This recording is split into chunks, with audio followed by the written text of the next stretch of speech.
وإذن سلامي ولا ليال لما أنت الملك استوى تشوفتين ما أنت بحرام أنا كجواب سؤال مهم أو كودا ويا شيء كم بدي يسوي ديين سؤال شو حاوي وحق سيسال ميزان كأما ولا يسكت شركة وحيل هذا من نوع جيم كوان أدنى تضباطي أسبوعي أيام ودنا أنت ونكسن أوان وناي لكن ولا يسكت خاص ما دعاي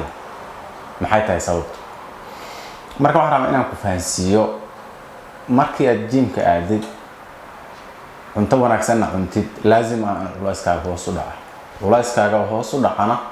مع أنه هذا ما هم وح ونكسن مركزك sometimes waxa laga yaabaa in culayska kor aado oo ay tahay wax wanaagsan marka sababtuna waxa weeye markii aad jimka aadid cunto wanaagsan cuntid si fiican u nasatid waxa kordhaya murqahaaga waxa hoos u dhacaya baruurta jirkaaga waxa badanaya biyo badan ayaad cabaysaa jirka bini'aadamkuna 70% biyo weey marka hadii biyo badan cabtid waxa laga yaabaa in culayska kor aado oo taasuna wax wanaagsan weey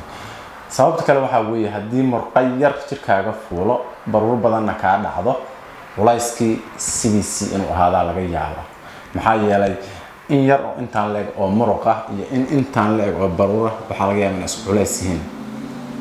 wafaan Soomaa baruur badan intaan leeg dhacday wax yar oo muruqaha fuulay isku culays weey marka waxaad ku ogaan kartaa inaad horumar sameynaysid muraayad isku fiiri arag jirkaaga in wax isbedel ku yimaadeen waxaad kala sameyn kartaa dharka isku cabir hadii dharkaaga uu kula ekaaday ama ka waaweynaada iyaduna waa calaamad wanaagsan marka waxba culaysku macna gaar ma ahan mid ku sheegaya dhammaan waxa horumarka aad sameysayso marka waxaad si wada shaqada wanaagsan oo wadid culayskana dhib ma lahan qaabka kaliya oo culayska u fiirin kartid waxa weeye maalin kasta ina hadii aad record gareysid culayskaaga and then aad isbarbar dhigtid bisha dhan culayskaaga average-ka bishii aad fiirisid and then waa arki kartaa culayska kor aadayo ama hoos aadayo laakiin hadda maalin iscabirtid maalin aad iscabirin waxba kaasuusa kumida jibin maxaa yeelay waxa laga yaabaa sababta